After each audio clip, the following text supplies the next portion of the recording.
Ever wondered what all those real estate jargon means? Well, you're in the right place. Welcome to a journey that will simplify the complex world of real estate terminology. Our goal? To empower you with knowledge, streamline your property conversations, and help you navigate the property market like an expert. Whether it's alienation or amortization, deed of sale or equity, we're going to break it all down in a way that will make sense to you. And we are not stopping at just definitions. We'll explain how these terms come into play in real-world situations, making them even easier to grasp.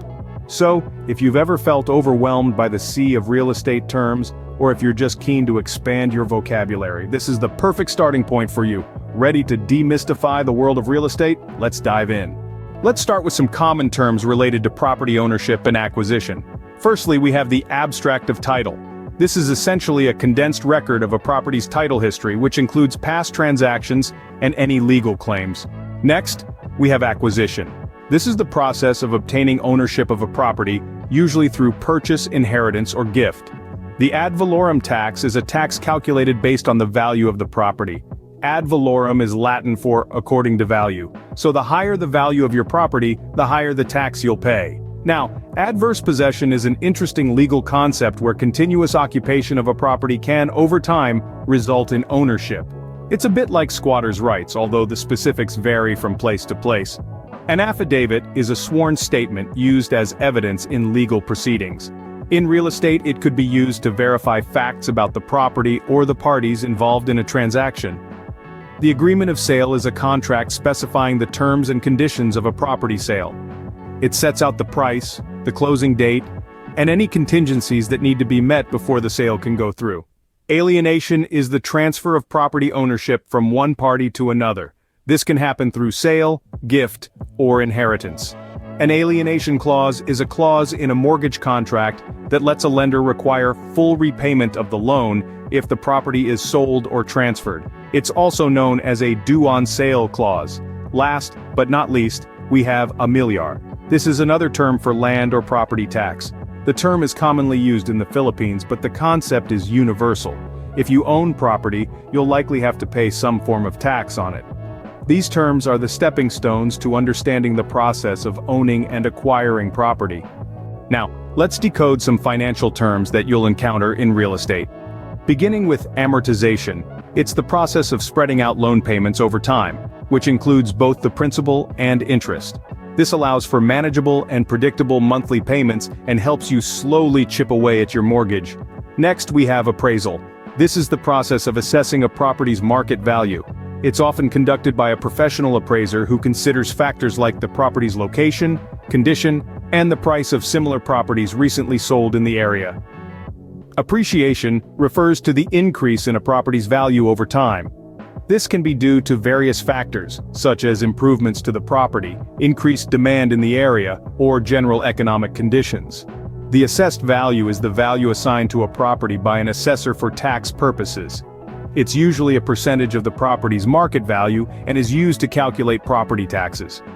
Now let's look at assumption of mortgage. This is when a property buyer takes over the seller's mortgage, including the interest rate, repayment period, and remaining balance. It can be a helpful strategy if the existing mortgage has more favorable terms than current market conditions. A balloon payment mortgage is a loan that features relatively small monthly payments for a certain period, followed by one large final payment, or balloon payment, to pay off the remaining balance. A blanket mortgage, on the other hand, is a mortgage that covers multiple properties. This can be beneficial for real estate developers or investors who want to finance more than one property at a time. Lastly, we have the capital gains tax. This is a tax on the profit made from selling a property or other asset. The rate of this tax can vary based on how long you've owned the asset and your income level. Understanding these financial terms can help you navigate the monetary aspects of property ownership. Let's look at different property types and ownership rights. First off, a condominium unit. It's a privately owned unit within a complex, often in high-rise buildings in urban areas. The owner holds the title to the unit, but common areas like the gym, pool, or lobby are shared with other unit owners. Now let's talk about conjugal property. This refers to property jointly owned by married couples. Under this arrangement, both partners have equal rights over the property, and decisions about it usually require mutual consent. Next up is contract to sell. It's an agreement between a buyer and seller outlining terms for property sale. However, ownership is only transferred once all conditions, usually payment of the total contract price, are fulfilled. A deed of sale, on the other hand, is a written document confirming the transfer of property ownership. Once signed and notarized, it serves as concrete proof that the property has changed hands. Now, let's delve into the bundle of rights. This term encapsulates the rights associated with property ownership, including the right to use the property, dispose of it by selling or giving it away, and exclude others from it. It's like your personal bubble, but for your property. Last but not least, the certificate of title. This is a document proving ownership of a property. It's essentially your golden ticket, confirming that you are the rightful owner of your piece of real estate. It's important to remember that property types and ownership rights can vary greatly depending on the laws and customs of your location. Always consult with a real estate professional or legal expert when dealing with these matters to ensure you have a full understanding of your rights and responsibilities. Knowing these terms can help you understand the different types of property and the rights associated with them. Ready to dive into lease and mortgage terms? First off, let's talk about a lease. This is a contract that grants temporary use of a property in exchange for rent.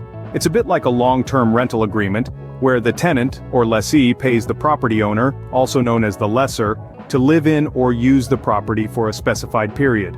Now let's switch gears and talk about mortgages. A mortgage is a loan used to finance the purchase of real estate. When you take out a mortgage, the property itself serves as collateral. This means that if you fail to make your loan payments, the lender can take possession of the property. This process is known as foreclosure.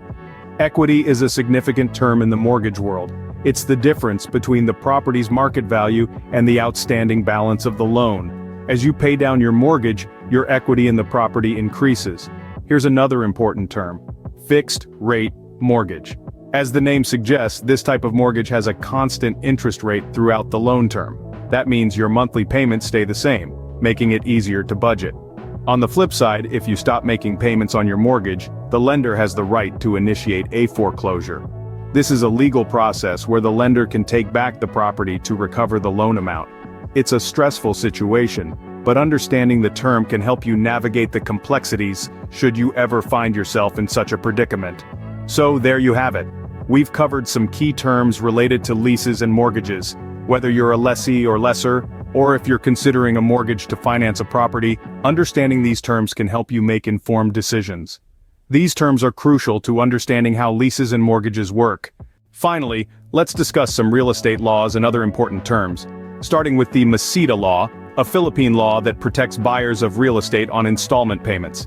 On the other hand, the RESA law regulates real estate professionals. Moving on to Ready for Occupancy, or RFO, these are properties available for immediate move-in. Total contract price is the overall price of a property, including all associated costs. A transfer certificate of title verifies ownership of land and airspace, while transfer tax is the tax on the transfer of property ownership. Underwriting is the assessment of risk for mortgage approval. Lastly, zonal value is the government-set value used for property taxation. This value can influence the amount you'll pay in taxes, so it's definitely a term worth knowing. And that wraps up our real estate terminology guide. So there you have it. We've journeyed through the dense forest of real estate terminology, touching on everything from acquisition and alienation to zonal value and underwriting. These terms are the building blocks of any real estate transaction, and understanding them is crucial. It can help you make informed decisions, avoid pitfalls, and negotiate better deals. With this knowledge, you're now better equipped to navigate the world of real estate. Until next time. Thank you for joining us on this journey through the vibrant world of real estate in the Philippines. We hope you've gained valuable insights into this dynamic market. Knowledge is key when navigating the real estate landscape. Stay tuned for more educational content and expert analysis. Don't forget to like, share, and subscribe to stay up to date with the latest trends and developments in the Philippine real estate industry. Together, let's build a brighter future through knowledge and opportunity. Thank you very much, and see you in the next video.